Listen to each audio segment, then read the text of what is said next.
Hi everyone. Welcome to my monologue on Java coding best practices. As Java programmers, we know that coding can be difficult and time-consuming.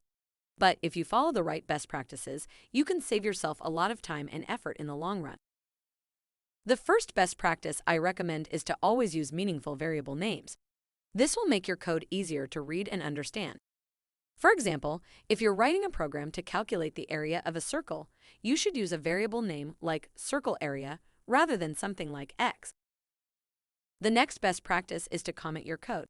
This will help you remember what each function does, and it will also make it easier for other people to understand your code. Another best practice is to use proper indentation. This will make your code easier to read, and it will also help you spot any errors more easily. Finally, I recommend using version control. This will help you keep track of changes to your code, and it will also make it easier for you to go back to a previous version if something goes wrong. These are just a few of the best practices that you should follow when coding in Java. Following these best practices will help you write cleaner, more efficient code. Thanks for listening, and happy coding!